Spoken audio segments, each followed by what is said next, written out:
হয়, ইংৰাজী নৱবৰ্ষৰ আজি পহিলা দিন আৰু আমি পহিলা দিনটোত আচলতে এটা ইতিবাচক খবৰ লৈ আহিছোঁ, যি আচলতে খবৰে নিশ্চয়কৈ আপোনাক এই নতুন বৰ্ষটোত নৱবৰ্ষটোত আচলতে উৎসাহিত কৰিব। আচলতে কৰ্মৰ বাবে আপোনাকো উৎসাহী কৰি তুলিব। মই প্ৰথমে এটা দৃশ্য দেখুৱাব বিচাৰিছোঁ আৰু মই বৰ্তমান উপস্থিত আছোঁ গোলাঘাট জিলাৰ মৰঙী মৌজাৰ যি লেটেকু চাপৰি আছে আৰু এই লেটেকু চাপৰিত মই উপস্থিত আছোঁ আৰু এই লেটেকু চাপৰি এখন আচলতে কৃষি পামত মই উপস্থিত আছোঁ আৰু এই কৃষি পামখন এজন বিশেষ ব্যক্তিৰ, তেওঁ এগৰাকী আচলতে গাঁও প্ৰধান, লেটেকুৰ চাপৰিৰ যিগৰাকী গাঁও প্ৰধান, আমি তেখেতৰ কৃষি পামত উপস্থিত আছোঁ আৰু যি সময়ত আচলতে নৱপ্ৰজন্ম আচলতে কৰ্ম সংস্কৃতিৰ প্ৰতি আচলতে অনীহা আহিছে, সেই সময়ত কিন্তু এইগৰাকী আচলতে গাঁও প্ৰধানে তেওঁ আচলতে নিজৰ যিসমূহ গাঁও প্ৰধান হিচাপে কৰ্ম কৰিব লাগে তাৰ উপৰি কিন্তু কৃষি কৰ্মত জড়িত হৈ তেওঁ নিজৰ পৰিয়ালৰ কাৰণে কিছুমান কাম কৰি গৈছে, কৃষি কৰ্ম কৰি গৈছে। মই পোনে পোনে সেই সামগ্ৰিক দৃশ্যটো দেখুৱাই আছোঁ আৰু এয়া আলু খেতি আৰু কিছু নাতি দূৰত আচলতে সৰিয়হৰ খেতি আছে আৰু এনেদৰে তেওঁ বিভিন্ন ধৰণৰ খেতি কৰিছে, শাক পাচলি ৰবি শস্যৰ খেতি কৰিছে আৰু মই তেখেতৰ পৰা পোনে পোনে জানিব বিচাৰিম। বৰ্তমান সময়ত দেখা যায় যে নৱপ্ৰজন্ম কৰ্মস্পৃহা যি কৰ্মৰ প্ৰতি আচলতে অনীহা আহিছে, তেওঁলোকে কাম কৰিবলৈ কিছু এৰিছে। সেই সময়ত আপুনি কৃষি কৰ্ম লগতে আপুনি গাঁও প্ৰধান, কেনেকুৱা অনুভৱ হয় আপোনাৰ? হয়, নমস্কাৰ। মই আজি এই NKTV মাধ্যমেদি দুআষাৰ ক'বলৈ সুবিধা পায় আৰু লগতে মই নৱবৰ্ষৰ সকলোকে মই শুভেচ্ছা জ্ঞাপন কৰিছোঁ। তো বিশেষকৈ মোৰ সৰু অৱস্থাৰ পৰা মই কৃষিৰ লগতে জড়িত। যোৱা 2022 চনত মই গাঁও প্ৰধান হিচাপে কৰ্মত নিয়োজিত। তো মই যিখিনি আগৰ পৰা কৰি অহা যে বিভিন্ন ধৰণৰ খেতি পথাৰ, আলু খেতি, বিলাহী, বেঙেনা, মটৰ, শাক পাচলি, এইখিনিৰ লগতে মই সদায় জড়িত। আৰু মই এতিয়া বৰ্তমান যি দেখিছোঁ যে উঠি অহা প্ৰজন্মবিলাকে বিশেষকৈ চাকৰিমুখীটো বেছি প্ৰাধান্য দিছে, এই কৃষি কৰ্মখিনি অলপ অনীহা।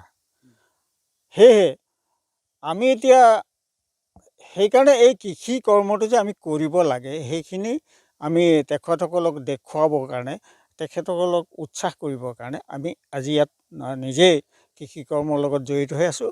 আৰু ভৱিষ্যতে প্ৰজন্মই এই আদৰ্শখিনি যদি লয়, তেতিয়াহ'লে পিছত আমাৰ যি অৰ্থনৈতিক অসমৰ অৰ্থনীতি বা কৃষি বিপ্লৱ এই সূচনা এইখিনি হ'ব। তো মই আশা কৰোঁ আমাৰ উঠি অহা প্ৰজন্ম কৃষি কৰ্মৰ প্ৰতি যি মানে অনীহা আহিছে, সেইটো আচলতে এটা বৰ দুখৰ কথা। যিহেতুকে আমি কৃষিৰ ওপৰতহে জীৱিত। ভাৰতৰ মানে অৰ্থনীতিটোৱে গোটেই কৃষিৰ ওপৰতে নিৰ্ভৰশীল। আপুনি কিমান বিঘা মাটিত বৰ্তমান মই আলু 3 বিঘামান, 3.5 বিঘামান হ'ব আৰু সৰিয়হ প্ৰায় 15 বিঘামান কৰিছোঁ। তো বৰ্তমান মই আলু তলিতে লাগি আছোঁ আৰু এই আলু বীজখিনি মোক জিলা কৃষি বিভাগে আগবঢ়াইছে, গোলাঘাট কৃষি বিভাগে। আৰু তেখেতসকলক মই অশেষ ধন্যবাদ দিছোঁ, যিহেতুকে সময়মতে আমাক বীজ যোগান দিছে আৰু আমাক উৎসাহিত কৰিছে কৃষি কৰ্মৰ প্ৰতি। সেইকাৰণে মই কৃষি বিভাগক অশেষ ধন্যবাদ জ্ঞাপন কৰিছোঁ। আৰু এই কৃষি মই বিশেষকৈ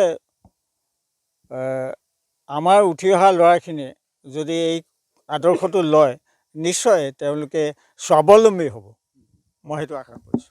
হয়, নিশ্চয়কৈ। আচলতে এনেদৰে এতিয়া এইগৰাকী গাঁও প্ৰধানে আচলতে উপদেশতকৈ আৰ্হি শ্ৰেষ্ঠ বুলি যিটো কথা কয়, তেখেতে সেইটোকে বুজাব বিচাৰিছে যে উপদেশ দি নহয়, আচলতে আৰ্হিৰে তেখেতে দেখুৱাব বিচাৰিছে নৱপ্ৰজন্মক যে কৃষিৰ জৰিয়তে স্বাৱলম্বী হ'ব পাৰি, কৃষি কৰিও মানুহে নিজৰ জীৱন পোহপাল দিব পাৰে। মই স্থানীয় এগৰাকী ব্যক্তি আছে, কিমান দিনৰ পৰা দেখিছে?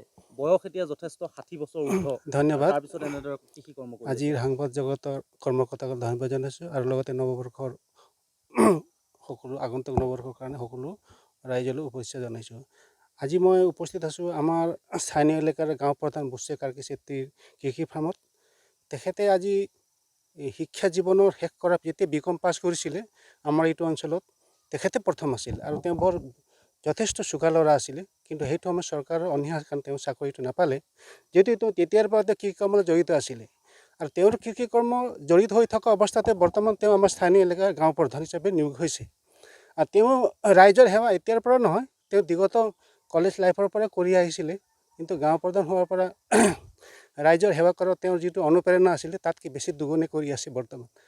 আৰু তেখেতক লগতে মই এজন শিক্ষিত যুৱক হয়, ময়ো চাকৰিমুখী নহয়, বৰ্তমান তেওঁৰ কৰ্মক্ষেত্ৰত মই অনুপ্ৰাণিত হৈ পেলাই ময়ো বিভিন্ন ধৰণৰ কৃষি কৰ্মৰ লগত জড়িত হৈ মই এতিয়া কৃষিৰ উদ্যোগীকৰণ ফালে আগবাঢ়ি গৈছোঁ।